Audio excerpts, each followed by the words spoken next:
ونجعل لكما سلطانا فلا يصلون إليكما بآياتنا أنتما ومن اتبعكما الغالبون فلما جاءهم موسى بآياتنا بينات قالوا ما هذا إلا سحر مفترى وما سمعنا بهذا في آبائنا الأولين وقال موسى ربي أعلم بمن جاء بالهدى من عنده ومن تكون له عاقبة الدار إنه لا يفلح الظالمون وقال فرعون يا أيها الملأ ما علمت لكم من إله غيري فأوقد لي يا هامان على الطين فاجعل لي صرحا لعلي أطلع إلى إله موسى وإني لأظنه من الكاذبين واستكبر هو وجنوده في الأرض بغير الحق وظنوا أنهم إلينا لا يرجعون فأخذناه وجنوده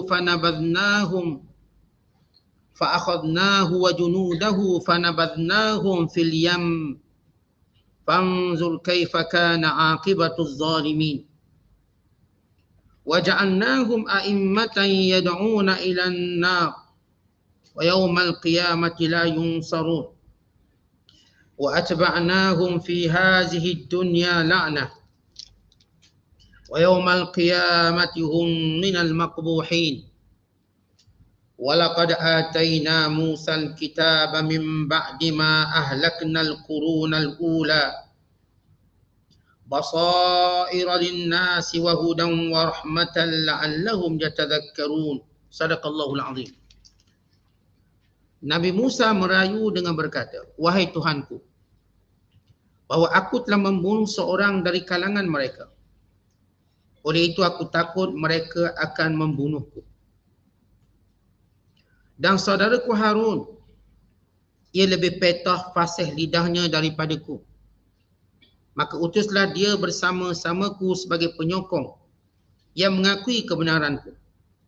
Sesungguhnya aku bimbang bahawa mereka akan mendustakan daku.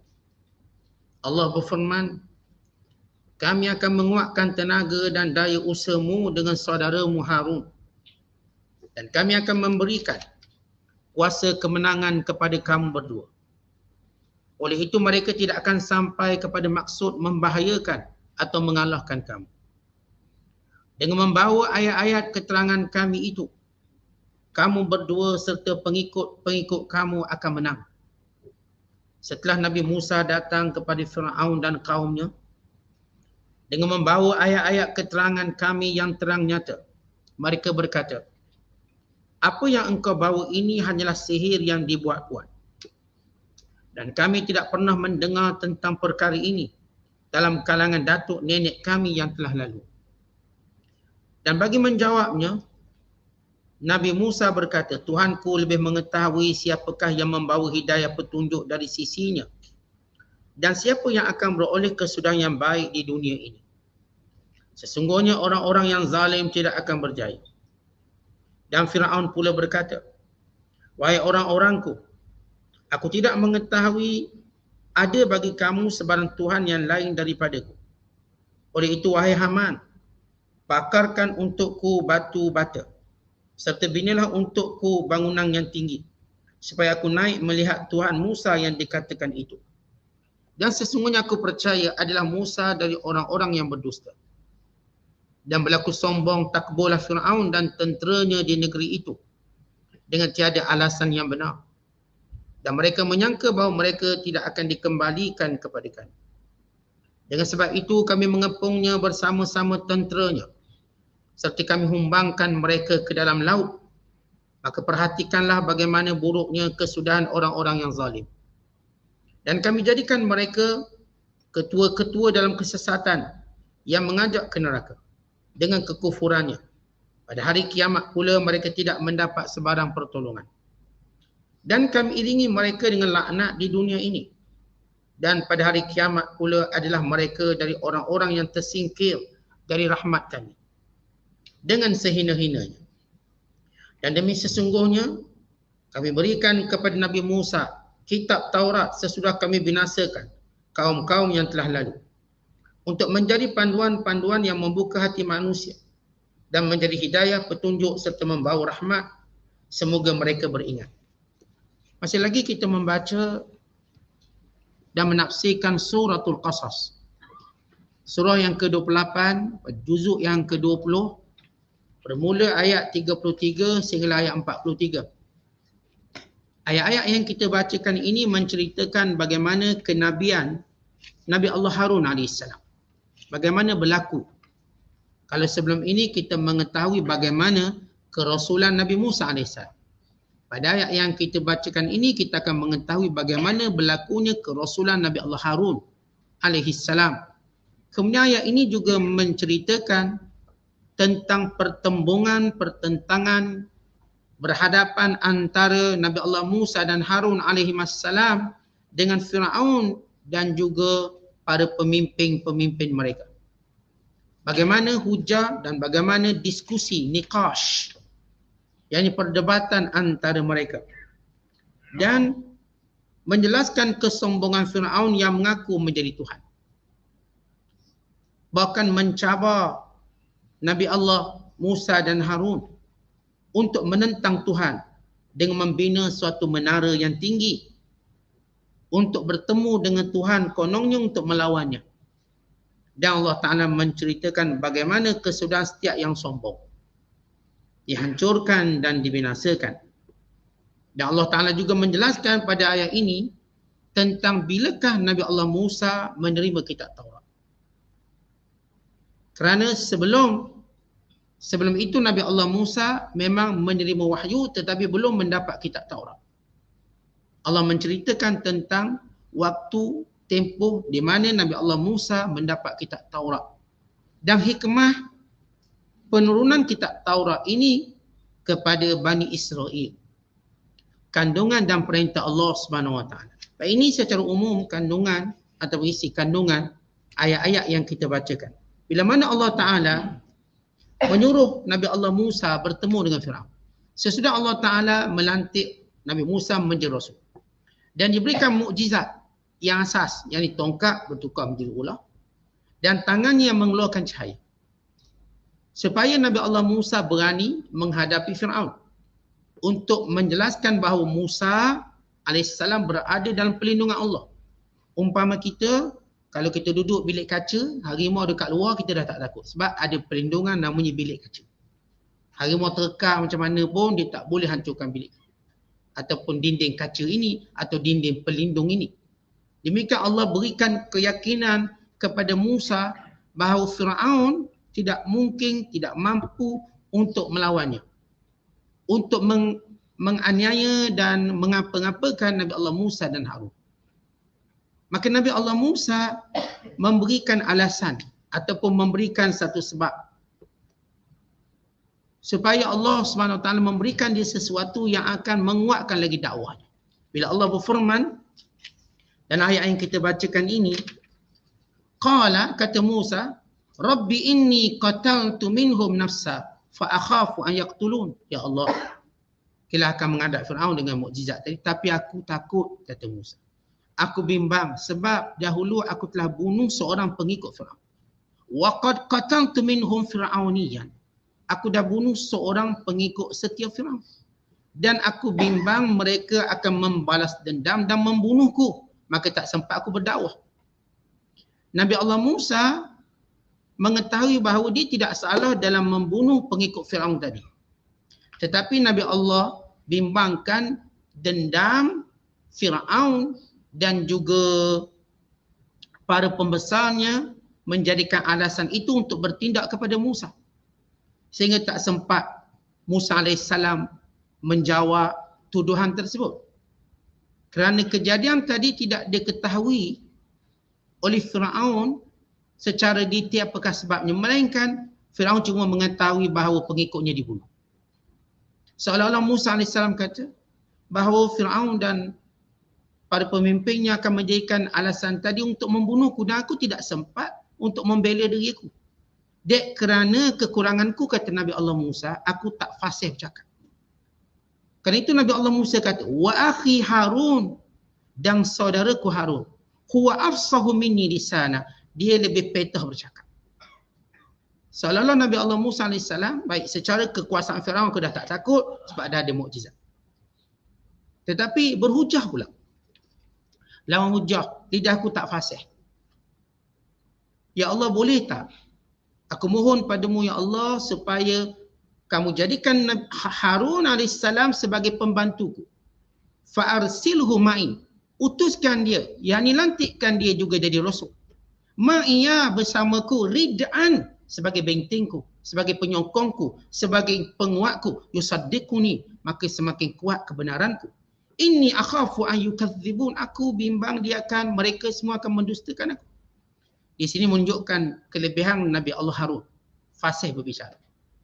Apa yang menimpa Nabi Allah Musa? Dikatakan bahawa Musa AS ketika mana dia dijaga oleh Asia, maka Firaun masih lagi wasangka barangkali bayi ini yang akan meruntuhkan kerajaannya. Maka salah seorang penasihatnya berkata, ujilah budak kecil ini. Kalau dia memang pembinasa kerajaanmu, pasti telah ditunjukkan tanda-tanda kebijaksanaan. Maka Firaun mengujinya dengan bara api dan kurma.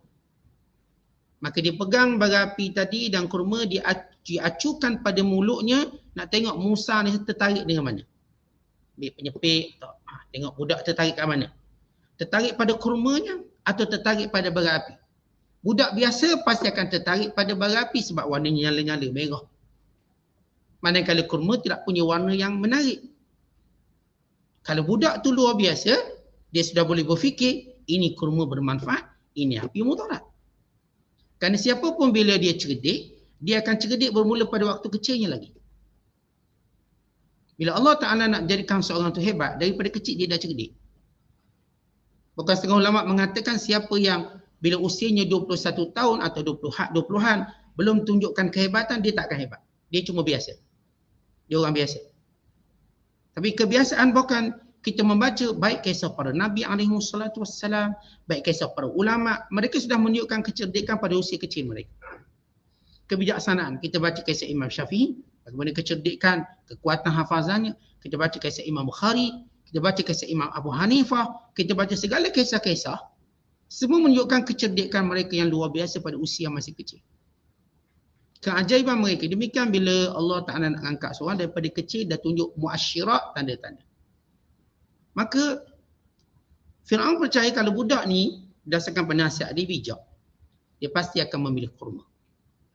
Tetapi Allah jadikan Musa AS, walaupun Musa ni dia nak pilih kurma, tapi Allah jadikan bara api menjadi pilihannya. Sehingga kena pada lidahnya, menjadikan lidahnya agak berat.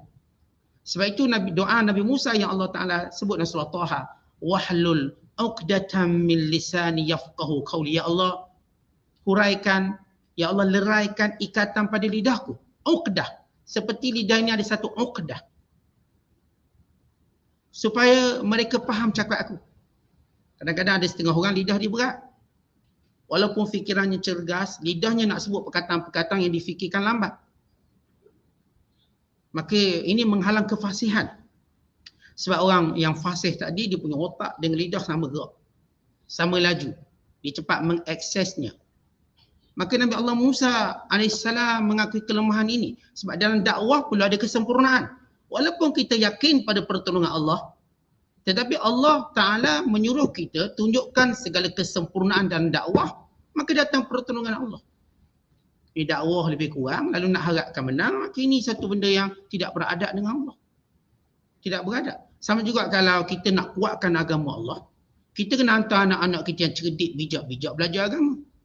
Jangan hantar anak yang gagap, hantar anak yang kita pun tahu tak cerdik, lalu hantar sekolah agama. Harap-harap adalah keajaiban. Tetapi ini tidak beradab dengan agama. Kalau benar kita cintakan agama, yang anak-anak yang kita nampak genius, brilliant, yang kita nampak mereka ni bijak, cerdik, hantar belajar agama. Biar mereka boleh berhujah dengan kuat. Yang agak handsome lawa, biar dia belajar agama. Biar apa kan dia juga jadi tarikan. Ni yang handsome suruh jadi penyanyi. Tu ramai orang minat penyanyi. Yang tak handsome jadi ustaz. Tu orang tak minat ustaz. Ini biar handsome. Biar lawa, biar yang suara merdu tu. Maksudnya kalau orang tu, saya lah tuan-tuan, ada anak handsome, ada anak suara lunak, suara sedap. Arahkan ke arah agama kalau kita nak suara agama ni menang. Tapi kalau yang jadi perangai kita, anak-anak yang agak macam 6 jahanam tu, hantar pondok. Anak-anak yang Masya Allah ni hantar sekolah sekian, sekolah international school, sekolah sekian-sekian, maka dia orang dengan cepat dapat nama.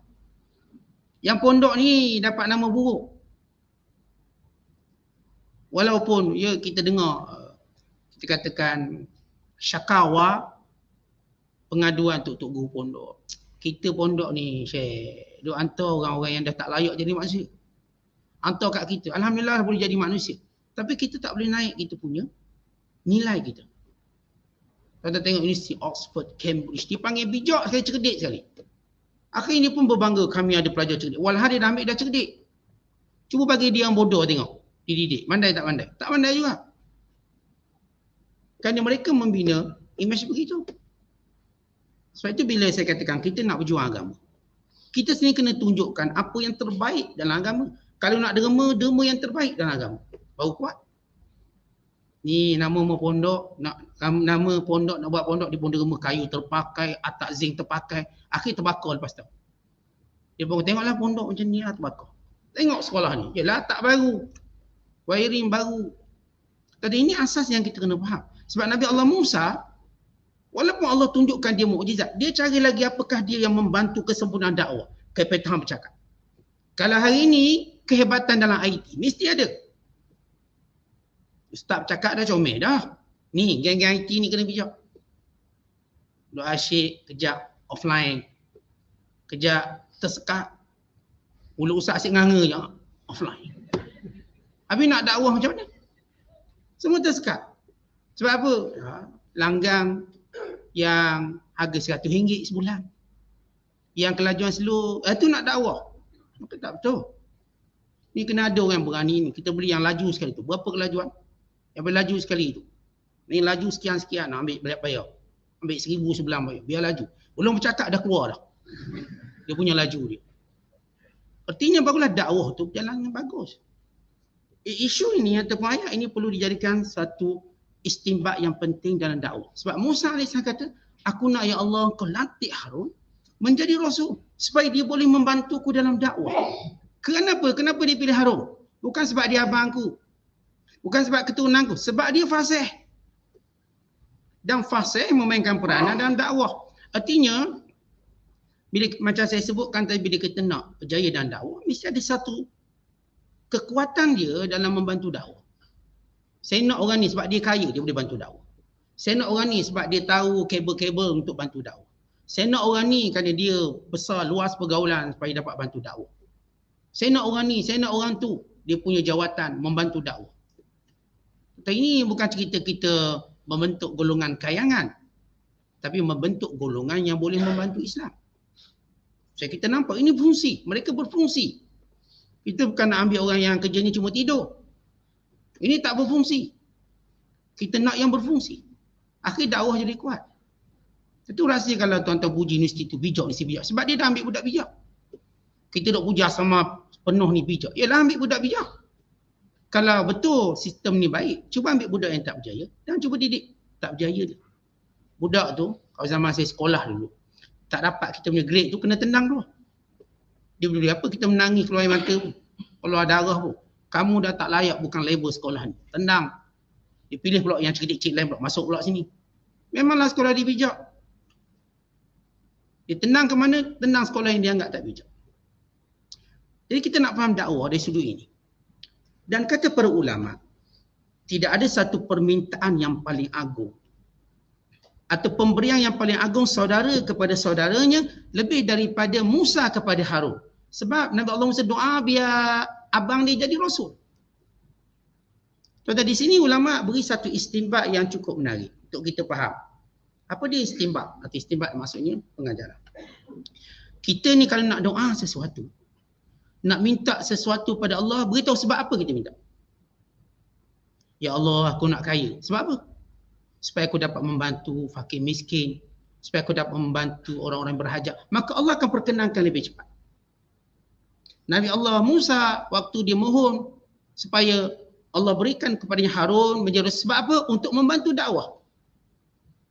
Untuk menolong agama Allah. Jadi kalau kita doa, kalau tuan-tuan doa, ya Allah panjangkan umurku. Untuk apa panjang umur? Supaya saya dapat melakukan amal soleh. Kalau tuan-tuan doa, ya Allah naikkan pangkatku. Untuk apa naik pangkat? Untuk saya melaksanakan ketelusan, integriti dalam pentadbiran. Ya Allah, berilah aku dapat bekerja tempat ni, tempat tu. Kenapa nak kerja tempat tu? Kenapa nak kerja tempat tu? Sebab di sebelah kedai makan. Maka doa macam ni tak ada faedahnya. Kerana supaya aku dapat berbakti pada dua orang tua ku. Kerana dia berhampiran dengan rumah orang tua ku. Contoh. Jadi kalau kita minta sesuatu, beritahu sebabnya apa? Ya Allah, aku nak dipertemukan jodoh. Buat apa tu jodoh? Kenapa? Supaya aku mendapat menjaga maruahku, agamaku dan mendapat zuriat yang baik. Sebut sebabnya maka dipercepatkan mustajab. Dan ini yang kita sebut juga antara seni doa. Seni dalam berdoa, sebut sebab apa. Jangan dia minta sebab apa. Tak tahu sebab apa Ustaz. Orang nampak, orang minta, saya minta. Panjang umur aku ya Allah, panjang umur. Tak apa panjang umur. Saya pun tak tahu Ustaz. Sebab apa nak panjang umur. Maka dia nak tengok cucu. Sebut sebab yang menjadikan apa permintaan kita tadi hebat. Kemudian kata Allah, qala, kata Allah, sanashuddu adudaka, kami akan menguatkan, kami akan jadikan sokongan kepadamu dalam dakwahmu bi akhika, dengan saudaramu. Sepakat para ulama tafsir bahawa Nabi Allah Harun ialah abang pada Musa AS. Dan beliau, baginda dilahirkan pada tahun tidak dibunuh anak lelaki. Manakala Musa lahir pada tahun dibunuh anak lelaki. Sebab kan Fir'aun kan dibunuh anak lelaki. Yang macam mana pula Harun boleh hidup? Kenapa pula Musa yang dicampak ke laut? Kenapa tak Harun campak ke laut? Kerana tahun berbeza-beza. Saya dah sebut bila pemimpin-pemimpin Fir'aun mengadu mereka sudah kekurangan buruh-buruh untuk bekerja, dek ramainya anak-anak lelaki yang mati, mereka melihat tidak ada pengganti pada pekerja dan mereka tidak mahu bekerja. Mereka bangsa-bangsawan tak nak kerja, mereka cuma nak suruh Bani Israel kerja. Lalu mereka mencadangkan pada Fir'aun. Ya, pencadang terbesar ialah Haman. Kerana Fir'aun amat menghormati menghormati Haman. Haman dianggap sebagai muhandis, engineer kepada pembangunan negara Fir'aun. Sebab itu namanya disebut, dia bukan calon-calon orang. Dia bukan penasihat 10%. Pada penasihat 10%, 20% tak disebut. Sebab penasihat tu tak cerdik sangat. Dia adalah sebenar pembina kemajuan Fir'aun. Sebab itu Fir'aun ikut sangat cakap dia. So lawan Musa lawan. Hatta waktu dia nak beriman, Haman kata jangan. Maka dia membatalkan niat nak beriman pada permulaan ni. Sebelum akhirnya, waktu nak ditenggelamkan dalam lautan, dia mengaku beriman. Yang tidak guna waktu itu. Jadi Harun AS lahir pada tahun tidak dibunuh anak lagi.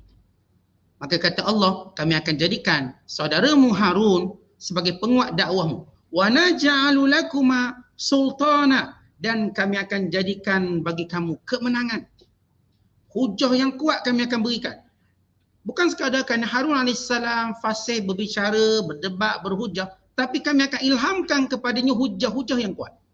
Contoh orang dah pasif cakap, kemudian beri pula fakta pada dia, memang digoreng habis. Kan ada orang yang memang dia dah pasif cakap, tapi fakta belum ada. Tapi kalau dia beri fakta pada orang yang memang pintar berhujah, memang masak dia. Maksudnya dia akan goreng betul-betul ni. Dia akan, kita katakan, roasted betul-betul orang ni. Bakar orang-orang yang berada di hadapan. Kata Allah, wa naj'alu lakuma sultana, kami akan memberikan kepada kamu sultan, kekuasaan. Ay tafawuqan wa ghalabatan, kejayaan dan kemenangan dengan hujah. Fala yasiluna ilaikuma, mereka semua tidak mampu menyakiti kamu walau sedikit. Walau sikit pun tak boleh. Jadi kalau dia nak ketuk kepala Musa, tak boleh. Seperti ada benteng antara Musa Harun dengan para tentera Fir'aun. Perlindungan Allah Subhanahu Wa Taala. Sebab itu Allah kata fala yasilu fala yasiluna ilaikuma. Mereka tak boleh menyakiti kamu walaupun sedikit. Kemudian kata Allah,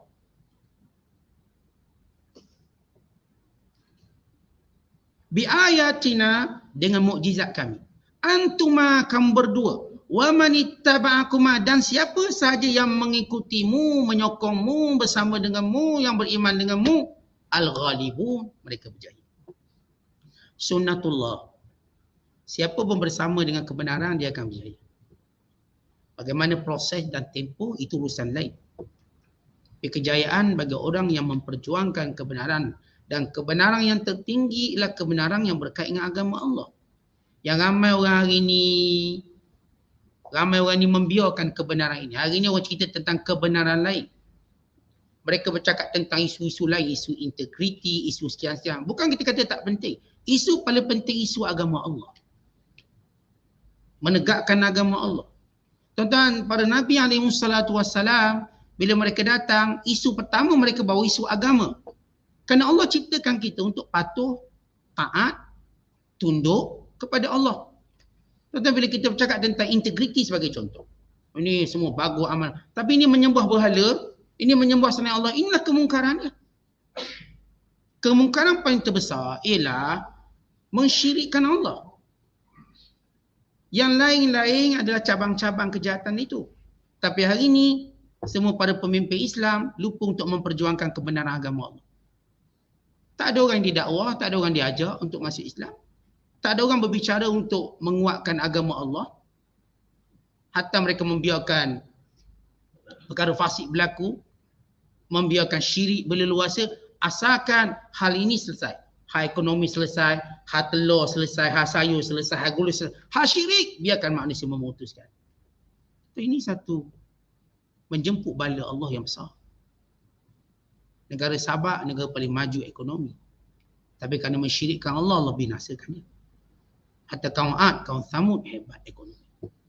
Keharmonian itu bukan kerana penyelesaian ekonominya. Bukan penyelesaian hal-hal yang berkait isu-isu semasa ini. Tetapi hal sebenarnya ialah hal agama. Pemimpin akan ditanya kenapa kufur rakyatnya.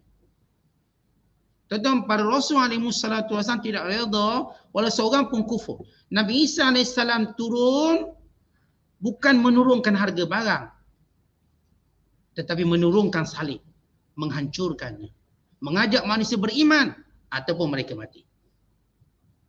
La yaqbalu illa al-Islam awis saif. Nabi Isa tak akan terima melainkan Islam atau mati. Apa yang Nabi Isa buat? Sebagaimana disebut oleh Nabi SAW, yukassirus salib wa yaqtul khanazin wa la yaqbalu illa al-Islam. Nabi Isa turun, dia akan mematah-matahkan salib, membunuh babi-babi dan tidak menerima melainkan Islam. Inilah kemungkaran. Menyekutukan Allah, kemungkaran. Hari ini, pemimpin Islam, dia tak nampak tu kemungkaran. Tak nampak. Dia cuba nampak kemungkaran itu hari ni. Yang ni sebab dia naik kabang, inilah kemungkaran. Tuan-tuan, itu sebahagian daripada kemungkaran. Daripada kemungkaran paling besar, sekutukan Allah. Kan dosa-dosa lain Allah ampunkan, tapi tidak yang sekutukan Allah. Tuan-tuan, macam mana pemimpin-pemimpin negara Islam nak jawab bila rakyatnya dibiarkan kufur, menyembah berhala, dibiarkan umurnya dihabiskan dengan mensyirikkan Allah, hanya melihat dari sudut kebahagiaan dunia sehingga mereka lupa akhirat. Apa cerita? Tentang apa cerita di hari akhirat kelak? Kita pergi lebih dekat. Apa cerita di alam barzah kelak? Yang akan ditanya di alam barzah kelak, apa agamamu? Bayangkan bila pemimpin ini menzalimi rakyatnya, membiarkan rakyatnya kufur. Apakah rakyatnya akan dapat jawab Islam agamaku? Kata ini di bahu pemimpin. Rasulullah SAW melaksanakan tugas dakwah. Abu Bakar juga melaksanakan tugas tersebut. Demikian Khulafa' Ar-Rasyidun. Demikian kerajaan Islam. Lama-kelamaan pemimpin Islam hanyut. Dia cuma nampak penyelesaiannya ialah ekonomi. Ekonomi. Yang penting kita selesaikan ekonomi. Anak-anak dapat kerja, sekian-sekian. Tetapi itu penyelesaian jangka pendek, short term. Ini penyelesaian jangka pendek. Ini yang kita lepas mati, siapa nak tanggungjawab dengan rakyat ini? Tetapi kita mak ayah bertanggungjawab dengan anak-anak kita atas kejahatan mereka. Kerana kelak akhirat akan ada salah menyalah Kamu yang tak ajar kami, kamu yang tak beritahu kami. Kamu yang biarkan kami sesat. Maka hati-hati dengan kealpaan kita dalam memperjuangkan kebenaran sebenar. Iaitu menyebarkan Islam. Ya'juj Ma'juj datang untuk sesatkan orang dari Islam. Dan dibawa kemajuan. Siapa ikut dia kemajuan ekonomi sosial. Tetapi bukan kita arguin atau bukan kita menolak kemajuan ekonomi dan sebagainya. Kita tak pernah menolak. Tapi semua itu perlu bergerak di bawah akidah yang betul. Kalau seorang pemimpin dengan dia menjadi sebab pada rakyat mendapat hidayah, lebih baik daripada dia menjadi sebab rakyatnya kaya. Sabda Nabi SAW kepada Ali, ya Ali, li an yahdiyallahu bika rajulan khairun laka min humul na'am. Wahai Ali, kalau Allah jadikan kamu sebab orang lain mendapat hidayah, ia lebih baik daripada unta merah. Itu lambang kekayaan. Kita kan setiap zaman kita ada lambang kekayaan. Dulu kalau sebut lambang kekayaan, unta merah. Kalau hari ni, apa dia lambang kekayaan? Mungkin kita kata dia ada Ferrari, lambang kekayaan. Dia ada yacht, lambang kekayaan. Dia ada private jet, lambang kekayaan. Kalau sebut benda ni, kita dah tahu dah dia kaya macam mana. Oh, dia tu ada private jet. Dia ada yacht. Dia tu ada Ferrari, dia tu ada Lamborghini. Kita dah tahu dah nilai kekayaan.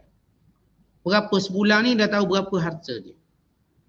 Tuan-tuan, bila Rasulullah kata Ali, kalau kamu sebab orang dapat hidayah, lebih baik daripada kekayaan itu. Maknanya, kita kata pada pemimpin, kalau pada pemimpin Islam dia sebab rakyatnya mendapat hidayah, lebih baik daripada dia menjadikan rakyatnya kaya. Tuan-tuan, kerana kaya ditinggalkan. Ini hidayah yang dibawa jumpa Tuhan. Sebab itu Rasulullah redha dengan Madinah yang miskin, asalkan mereka mendapat hidayah. Tapi bukanlah bermaksud tak payah usaha, tak payah kaya. Bukan, kita tak pernah pun Islam memusuhi kekayaan. Tetapi bila kita bercakap prioriti. Tuan-tuan, setiap hari kita bercakap tentang prioriti. Tuan-tuan ada duit ni nak guna apa dulu? Tuan-tuan letak prioriti. Duit ni pertama bayar rumah dulu. Itu prioriti. Tapi yang lain tak penting. Belum lagi. Duit ni untuk anak sekolah dulu, umrah. Kemudian. Yang ni untuk haji dulu. Yang lain kemudian. Demikian juga dalam kehidupan kita. Prioriti ialah hidayah dan agama. Ni Musa ni jumpa Firaun bukan cerita hal ekonomi. Sebab Firaun telah membawa ekonomi yang baik. Ekonomi yang baik dengan segala sumber pertanian, membina bangunan-bangunan besar dan tinggi. Ini piramid dibina dengan begitu tinggi. Beratus meter tingginya. Teknologi pembinaan. Pergi ke Luxor, pergi ke Giza, pergi ke siang kawasan yang menjadi pembangunan yang hebat Firaun. Musa AS tak arguing hal ekonomi tadi. Tapi yang penting, Firaun telah menyesatkan manusia dengan mengaku Tuhan. Dan menindas orang, menzalimi orang. Maka itu isu, kerana membunuhnya. Jadi semua rasul-rasul tuan-tuan bila baca tafsir Quran, kita kena tahu para rasul ni berjuang tentang yang utama. Akidah. Itu perjuangan. Allah janjikan kemenangan kepada orang yang memperjuangkan kebenaran agama Allah. Tuan-tuan, perjuangkan kebenaran bersifat isu. Oh, kerana pemimpin itu rasuah kena tolak. Bersifat isu. Kemudian benda yang sama berlaku. Ini naik, ini pula rasuah. Maka isu itu bergerak-gerak. Jangan dia kata, saya lah orang akan terus melawan rasuah, contoh. Akhirnya dia pula kena dakwa rasuah. Ia seperti dia mengulangi kesilapan orang tu. Sebab apa? Kerana dia memperjuangkan lebih pada isu-isu ini yang bersifat semasa. Isu sebenar. Apa dia? Kita kalau cakap apa-apa pun isu, dia ada isu sebenar apa? Maksud paling penting sekali, agama. Rasulullah tak biarkan semenyandung tanah Arab itu menyembah berhala. Tidak. Sehingga mereka semua beriman pada Allah. Dan demikian juga Abu Bakar tidak membiarkan orang murtad, mereka diperangi sehingga kembali pada Islam. Demikian juga Umar Khattab menyebarkan Islam sehingga seluruh orang Ajam dan Arab memeluk Islam. Demikian juga Uthman menyebarkan Al-Quran, ilmu dan ulama sehingga semua mereka mendapat ilmu. Demikian juga Ali. Demikian juga Umayyah, demikian juga Abbasiyah, demikian juga Uthmaniyah. Contoh Islam yang berkembang 2/3 dunia, kalau bukan jasa mereka tak akan berkembang. Kerana mereka faham apa mereka nak buat. Kita selalu cerita waktu pedagang-pedagang Islam datang ke Melaka, yang mereka promo dulu, mereka promoting Islam dulu sebelum promoting barang mereka. Tarwijul Islam qabla an yurawwijus sila'. Mereka ini mempopularkan, melariskan Islam sebelum mereka melariskan barang perniagaan mereka. Sebab itu Melaka meluk Islam.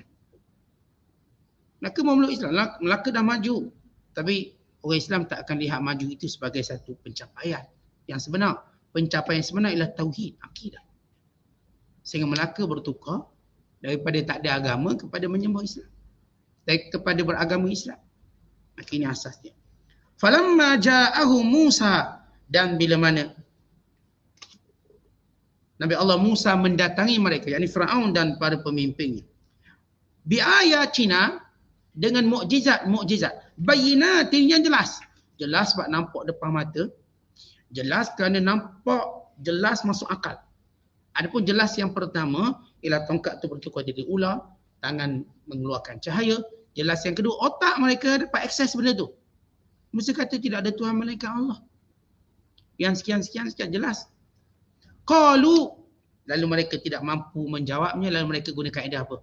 Tuduhan. Tuduhan paling buruk yang berkait dengan benda yang paling jelek setiap zaman. Tuan-tuan, setiap zaman kita ada satu labeling kita panggil. Alqab, laqab. Manusia kan bila dia nak tolak benda tu dengan cepat sebab tak nak fikir, dia letak satu label. Pembohong contoh. Ni kita dah cakap begini. Bohong. Satu ayat. Lagi apa sebut? Nyanyok. Lagi apa kita sebut? Perkataan satu perkataan yang dibenci oleh setiap zaman. Zaman dulu yang dibenci, ada sihir. Sihir ni sihir. Ini sihir atau kena sihir? Satu benda yang dianggap nonsense ataupun dianggap sebagai kita katakan perkara yang bodoh dengan bahasa mudah. Lalu kata mereka, ma hadza illa sihrun muftara. Ini cuma sihir-sihir yang diadakan. Wa ma sami'na bihadza fi aba'ina al-awwalin. Kami tak pernah dengar pun benda ni daripada tok nenek moyang kami dulu kala. Apa jawab Nabi Musa? Bila Firaun kata, ni kamu ajak kami benda baru ni. Nenek moyang kami pun tak pernah dengar benda macam ni. Walau kau cerita nenek moyang, dekat mana bermula nenek moyang? Seorang berhujah dengan taklid. Taklid ni sebab orang dulu yang buat macam ni. Dulu tu sama kat mana dulu? Istilah dulu. Atau orang dulu-dulu dia macam ni. Dulu-dulu tu kat sampai mana dulu? Kita dah sebut, kalau nak sebut dulu-dulu, yang paling dulu itu ialah Adam AS. Dan dia beriman. Nak cerita dulu-dulu sebelum tu sikit, ataupun kita kata selepas itu sikit, maka dia Nuh AS. Dan dia beriman. Dulu mana kamu nak sebut? Kerana asal manusia beragama tauhid. Nak cerita dululah, dulu. Macam puak-puak Arab Mekah pun sama. Tak pernah lah kami dengar datuk nenek kami kata beritahu Tuhan cuma satu, yang kami tahu Tuhan banyak. Datuk nenek moyang mana? Yang pertama datuk nenek moyang akan nak kira yang cipta, yang bina Kaabah itu Ibrahim. Dan Ibrahim AS tak pernah menyembah berhala. Dan anaknya Ismail, dan mereka tidak pernah menyembah berhala. Bahkan orang Mekah sendiri tahu sejarah penyembahan berhala bermula daripada Amr bin Luhai yang membawa berhala daripada Balqa, bawa ke Mekah, letak di Kaabah, letak pesisir Kaabah, lalu mereka menjadikannya di rumah masing-masing. Mereka tahu tentang Amr bin Luhai, laknatullahi alaihi, yang memulakan penyembahan berhala. Jadi nak cerita nenek moyang mana ni? Orang dulu kat mana kita nak sebut orang dulu? Apa batasan dia? Lihat Nabi Allah Musa, bila Firaun berhujah gitu, Musa jawab apa? Musa kata, wa qala Musa, dan Musa berkata, Rabbi a'lamu biman ja'a bil huda. Allah lebih mengetahui siapa yang membawa petunjuk. Min indihi, daripada sisi Allah. Wa man takunu lahu aqibatud dar. Dan siapa yang akan mendapat akibat kerana kesesatannya. Innahu la yuflihuz zalimun. Kerana sesungguhnya tidak akan berjaya orang-orang yang zalim. Kata Nabi Allah Musa, Allah lebih tahu siapa yang berpetunjuk di sisi Allah. Dan bagaimana kesudahan setiap seorang tadi. Wa di syurga atau neraka. Allah dia tahu. Kenapa Musa jawab macam ni? Kenapa Musa tak direct kata, hey Firaun, mu ni sesat. Hey Firaun, mu ni kafir, lahanat. Laknat kamu. Sebab pertama, Nabi Allah Musa berhujah dengan pemimpin besar. Kuasa besar. Maka Nabi Allah Musa bercakap dengan adab. Nabi Allah Musa AS bercakap dengan logik untuk diterima, bukan bahasa kebencian. Musa tak kata, "Hei Firaun, mu sesat, neraka jahanam kamu." Tak, dia tak sebut macam tu. Tetapi Musa kata Allah lebih mengetahui siapa yang benar, yang membawa petunjuk dari sisinya. Allah lebih tahu. Dan Allah boleh tahu bagaimana kesudahan setiap kita, apakah syurga ataupun neraka. Kenapa Musa cakap dengan bahasa tersebut? Kerana untuk jadikan semua yang berada di situ berfikir. Semua di situ untuk mengenang, memikirkan kembali petunjuknya di mana. Ya, kalau terus disebut bahasa kebencian mengundang, menyebabkan manusia tertutup untuk berfikir. Dan kita kalau cakap nak bujang orang tu guna bahasa kebencian, orang tak akan fikir apa kita cakap. Sebab apa? Kita dah mulakan dengan cara kita bakar dengan bahasa yang kasar. Musa tak guna bahasa kasar dengan Firaun. Kenapa? Pertama, kerana Firaun tu berkuasa. Orang berkuasa dengan mudah dia bertindak. Yang kedua, kerana Nabi Allah Musa AS nak suruh Firaun fikir. Dan orang sekalian berfikir, kerana kalau kita menggunakan bahasa-bahasa kasar, orang tak akan fikir. Kita start ayat, "Mu ni bodoh ni." Orang tak nak fikir. Kata aku bodoh pula. Mak aku tak pernah kata aku bodoh. Dia tak akan fikir apa kita cakap lepas tu. Kerana dia anggap kita meremehkan dia. Kita merendahkan dia. Kita akan, sebab orang akan berfikir bila kita memberi ruang untuk menghormati dia. Ini adab berdakwah. Tidak tu kata kafir lah masuk neraka, tak. Walaupun Firaun layak untuk disebut begitu, ahli neraka. Bila adabnya. Atau kalau Firaun pun tak disuruh sebut begitu, sama-sama kita pun samalah. Kita dakwah orang, "Mu ni neraka dah, bagi neraka." Kawan tu rasa terbakar.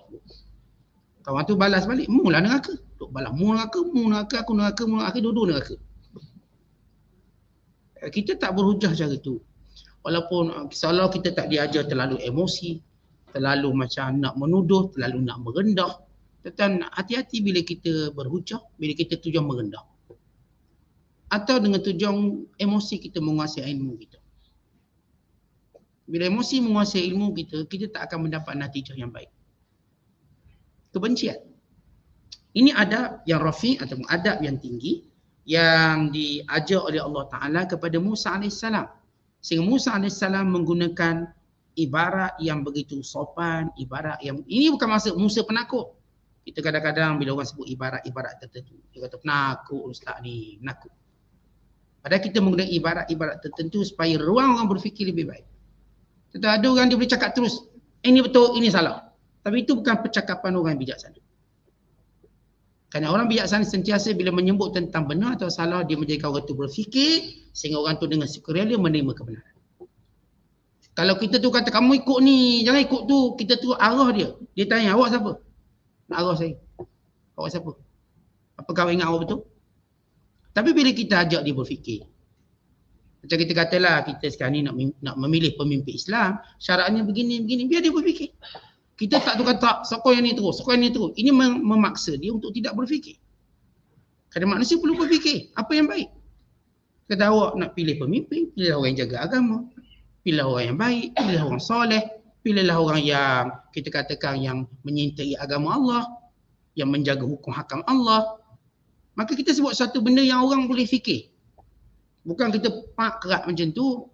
Ya mungkin yang dah tegar-tegar okey. Yang baru nak tahu macam mana keseimbangan berfikir, maka orang ni diperlukan ruang dan masa. Sebab tu tuan-tuan bila kita nak cakap suatu perkara, kita tidak bersifat memaksanya untuk buat ini, buat yang tu. Tetapi kita ajar dia berfikir sampai dia berkata, saya akan pilih yang ni. Sama juga bila kita menyembolkan Islam, kita tak kata, masuk Islam. Tak masuk, aku tampar kau. Ha. Kita ajar dia berfikir, apakah Tuhan yang satu lebih baik pada Tuhan yang ramai? Apakah berfikir supaya dia melihatnya dan memikirkannya dan membuat keputusan dengan sukarela. Maka ini kebijaksanaan dalam berdakwah. Yang kita kata orang awam ni tak sabar, dia cakap terus orang awam. Dia punya semangat dia semangat lain. Orang berilmu tak? Dia ada cara ayat dia. Ada percakapan dia, ada adab yang dipelajari sehingga siap kebenaran itu difikir. Kalau kita baca satu cerita yang menarik, ringkas. Kisah Hasan dan Hussein, radhiyallahu ta'ala anhuma, nak tegur orang tua yang wuduk salah. Orang tua ni wuduk salah. Kalau Hasan kata, pakcik, dah tua-tua pun bodoh. Budak kau ni budak kecil, tampau lah, contohlah. Tapi apa Hasan buat? Pakcik, kita orang ni gaduh dua orang.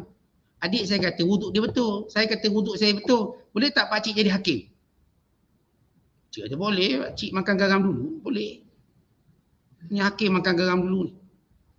Maka mereka pun berwuduk. Hasan mulakan wuduk dengan sempurna. Husain juga mulakan wuduk dengan sempurna. Lalu kata Hasan, pakcik siapa betul? Dua-dua betul, pakcik lah salah. Tuan-tuan lihat seni menegurnya. Kalau Hasan kata pakcik ni tak pandai tak pakcik. Pakcik mengaji kat mana ni? Tua-tua pun tak erti lagi. Ni kalau macam ni neraka pakcik ni. Neraka. Jenis neraka-neraka tak tahan ni. Sok neraka. Tuan-tuan kita tak segelojuh itu. Dan saya kata Musa AS tunjuk kita dan dakwah tak segelojuh itu. Walau ternyata Fir'aun sesat, menyesatkan, zalim, lagi jahat, fasik. Tapi lihat bagaimana takbir yang Nabi Allah Musa guna. Sebab Nabi Allah Musa nak suruh Fir'aun fikir, yang duduk sikit fikir. Sebab benda yang paling baik tuan-tuan dalam dakwah ialah yang mendengarnya berfikir. Anak-anak kita nak paksa dia semayang, berdemak macam tu. Dia macam tu lah. Depan kita semayang, belakang kita tak semayang. Tapi kita ajar dia berfikir. Bila kita ajar dia berfikir, maka dia tahu nak jaga agama ni kat mana dia. Kita cikgu dan didik anak murid. Kita nak ajar budak-budak ni berfikir. Dia akan membesar. Dia akan melalui pengalaman-pengalaman dia. Maka dia akan ingat guru-guru yang pernah mengajarnya berfikir. Dia akan kata, terima kasih cikgu. Cikgu yang ajar saya berfikir. Tidak, saya barangkali tak jadi orang. Barangkali saya mungkin jadi rosak dan sebagainya. Lihat kerana dia sudah berfikir apa yang cikgu dia cakap. Apa yang ustaz dia cakap. Apa yang mak dia cakap. Sebab tu kita nak ajar. Dalam dakwah nak ajar orang fikir. Bukan nak ajar orang ikut saya. Bukan. Fikir sehingga kamu nampak kebenaran untuk kamu ikut. Kerana dengan cara itu yang menjadikan seorang itu kuat dalam menerima kebenaran. Maka bila Nabi Allah Musa kata, Allah lebih tahu siapa yang benar di kalangan kita. Dia mahu petunjuk daripada sisinya. Dan Allah lebih mengetahui kesudahan setiap kita ini. Tetapi ingat, innahu la yuflihuz zalimun. Tidak berjaya orang zalim. Musa tak kata, hey Fir'aun, kamu tak berjaya. Tapi Musa kata, orang zalim tidak akan berjaya. Siapa pun zalim tidak akan menang.